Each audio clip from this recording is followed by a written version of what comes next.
Bismillahirrahmanirrahim. Alhamdulillah Rabbil Alameen. The Lord is my light and my salvation. Whom shall I fear?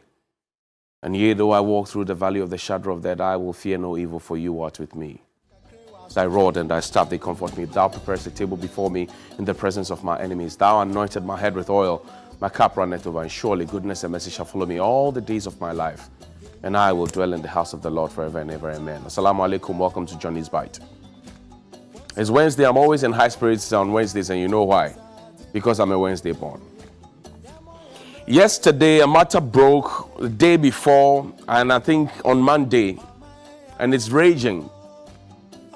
Even before we could finish talking about Achimota Forest and the scramble for those lands and the Ramsar site at, Sakumono, we even had a deputy vice chair of the NPP telling us how COVID-19 funds were shared among political apparatchik of the ruling party. Just when we were about to even understand what was going on and to even get a signal from the special prosecutor as to whether or not he would be interested in how COVID-19 funds had been used and to investigate if there's any veracity to the claims made by Madam Felicia Tete, we get a 4-paged clap back on an official letterhead from our Ghana's IGP to the British High Commissioner, a 2-line tweet. I'm saying our IGP, on behalf of our police service and by extension on our behalf, wrote a 4-paged clap back on an official letterhead signed by him in response to a 2-line tweet by the British High Commissioner. Wow. I like the IGP. In this house, everybody knows it. All my friends know I like the IGP, and I was one of the people who thought that it would be a very good IGP. Because if you look at his career trajectory, he had proven that indeed he is fit for the job. So I like the IGP. I like the fact that, look, this is the first time we're getting a PhD holder to be IGP and all of that.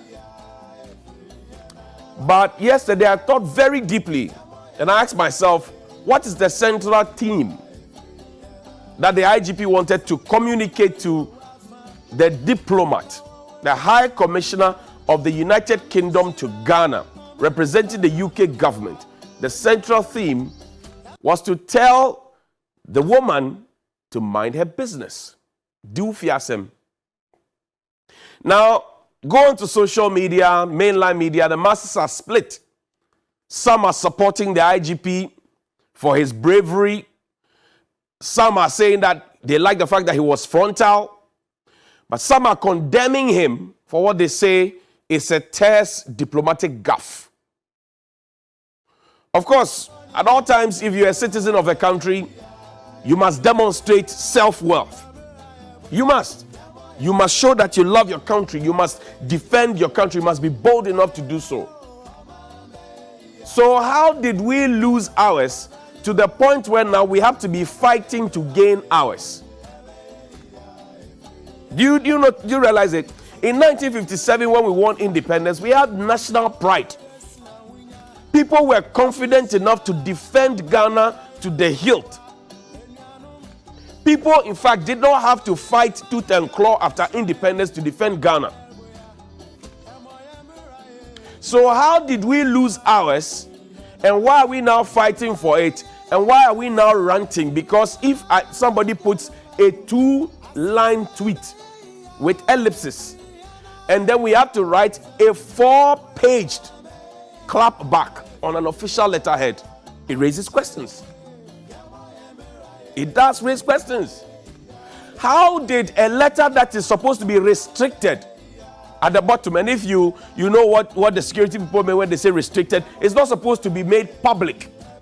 How did a letter that's supposed to be restricted leak to appear on social media, to generate conversation, to even get the British High Commissioner to tell us in our faces that she was actually not expecting a response because she has the penchant of tweeting about places of interest where she has been in Ghana, about things that interest her, about things that matter to her, and she thought that, well, she was interested in the arrest of Oliver Bakavomawa for traffic offenses.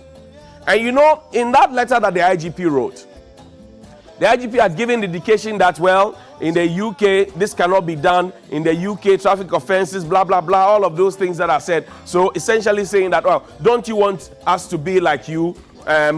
Essentially saying you should have been responsible and all of that. That was the tone of the letter, quite terse. Now I'm asking that, was that even necessary? Social media is split. You can agree with the IGP, you can disagree with him. That's okay, that's the benefit of democracy.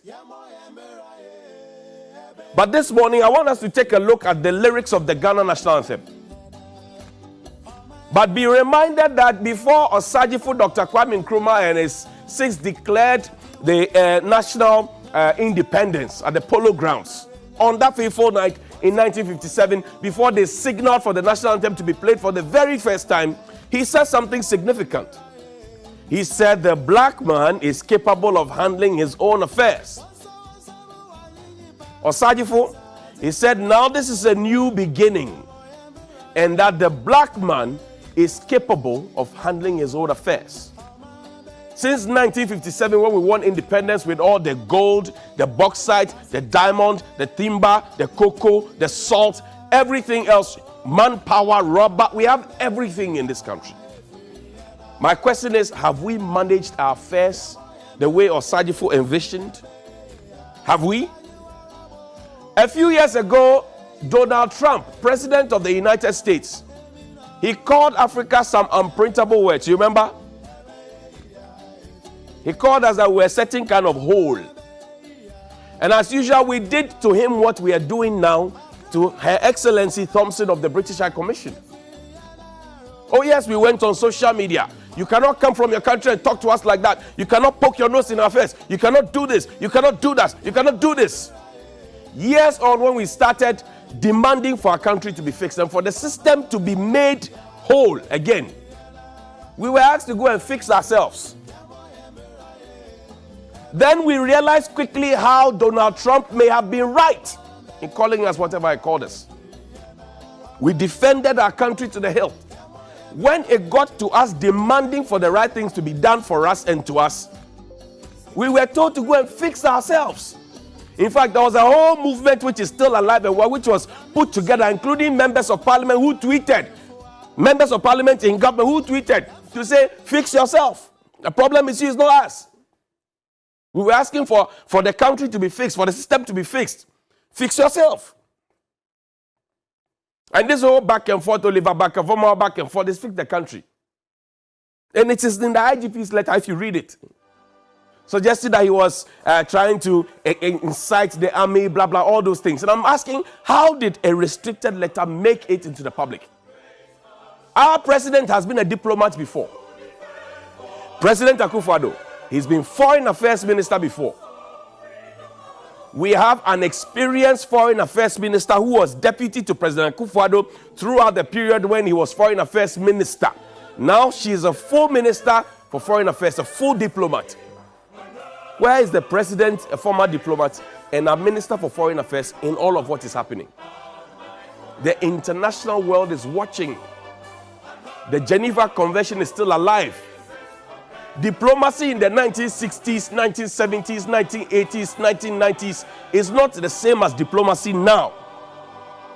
So I'm asking, how did that restricted letter leak what seemed to be a diplomatic gaffe? Let's go to the national anthem. Then he put the national anthem, the lyrics of the national anthem for me. That's it. It says, God bless our homeland Ghana. Of course, we have been blessed. And make our nation great and strong. Ghana is great and strong. Bold to defend forever the cause of freedom and of right. Freedom is one thing. Press freedom included. Your freedom to speak your mind and not become a subject of a target. And I told you last week, it is dangerous to be right when the government is wrong. Your right to education, your right to life, your right to information, your right to whatever it is. Fill our hearts with true humility. Oh, Ghanaians are humble. Make us cherish fearless honesty. And this morning I'm speaking honesty to you. I say, how did we lose our national pride? from 1957 up to now, such that we have to be writing a 4-page letter to be fighting it. And help us to resist oppressors' rule. We did that. The fight for independence ended a long time ago. We declared free. Ghana, our beloved country, is free forever. With all our will and might forevermore. Now this is it. So we have done the national anthem, right? We have talked about right, what is right, fearless honesty. Then they take me to the Gumani Hassania Primary School up north. Take me to that school, Danny, quickly. You see, the UK High Commissioner who tweets the way she tweeted, maybe because of this. This is in 2022. Danny, show me another photo where they were learning. The assemblyman for the area, Gumani Hassani Primary School, he sent me this one. The children sit on the floor to learn. The children, they sit on the floor to learn. They lie on their bellies to learn. So what we are doing now, what we did to Donald Trump, what we are doing now to the British High Commissioner, is right to defend your country. But it is akin to living in someone's boys' quarters, not being able to pay for electricity, not being able to pay for water, not being able to afford your own food, not being able to pay for rent, and still demanding that you have a right over the property and the house and all the things that are handed down for you. Fellow Ghanaians, we go begging for alms from them. And we know very soon who will go and beg.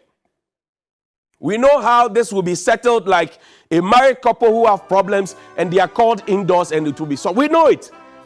So the show of bravado, the public show of bravado, is good to engender confidence. But I'm saying that when you go borrowing and begging to feed, then when you finish, you go and borrow money to build toilets to ease yourself. That's what we do. All this toilet at half price, toilet that pay 75% of it, toilet that is free, we'll pay 100%. Just show us a location you have to come and construct it. Are all toilets built from borrowed money? So the people give us money to buy food. When we finish eating the food and we feel like easing ourselves, we go and borrow money to build toilet to ease ourselves. And we want to do tobe. We look for support. When we have elections, apart from last 2 years when we were told that it was fully funded, since 1992, we have always looked for support to elect our leaders, to manage or mismanage our affairs. Our currency is weak. Dollar is 8 cedis now. Pound is almost 10 cedis. Euro, dangerous. We beg to borrow and build schools to educate our people. This school possibly was built with borrowed money. We borrowed to build schools. Now listen to this. When COVID-19 came, 2019, COVID-19, it came. In March, it was declared, March 2020 was declared a global pandemic. What did African countries do? We couldn't manufacture a single vaccine. All the African countries are saying, we are independent, we are strong, we are this. Tell me which one African country manufactured a vaccine, a bottle, a small vial of vaccine. When we finished, we went to borrow money on top. We went to IMF, we went to World Bank, we went to this, we went to that to borrow money to solve COVID matters, which included, again, feeding the African continent. The black man is capable of handling his own affairs. We couldn't manufacture a single vaccine. And we shared the COVID money for political reasons. So you see, it's okay to defend your country. It's okay to be angry at the white man. But I'm saying that if you have any anger in you today, as a good citizen of this country, knowing the lyrics of the national anthem, fearless honesty, channel it the right way. Channel it at those who have been given the opportunity to fix the challenges I've told you. The borrowing to feed must stop. The begging to build toilets must stop. The borrowing to expand our water, connection must stop. Borrowing to fix our electricity must stop. Borrowing to build schools must stop. Borrowing to chop must stop. Borrowing to support election must stop. Borrowing to even buy V8s for a big man to sit in must stop. Borrowing to buy petrol that we cannot afford must stop. Borrowing to build presidential palace or presidential palace that's given to us as handout must stop. When you have been self-sufficient and you can afford your things, then you can have mouth to talk. But when somebody is the one dictating the pace for you, we are going to start going to the world market to find bonds. The bond money be your money. Then you write long letter. IGP, I like you. This was restricted. I don't know how it got out. But I'm saying that if you have any national pride, self-worth, think about it. That your leaders have led us down this drain. Osagyefo put us on a pedestal. When we gained independence, we were the richest in the sub-Saharan Africa. Today we are ranked number 8 and we are happy. There is a problem somewhere. The problem is us. The problem, we are our own terrorists. The problem is us. So you can get angry at Madam Thompson for whatever reason. But if you have any anger, direct it and get the problems to be fixed. Good morning.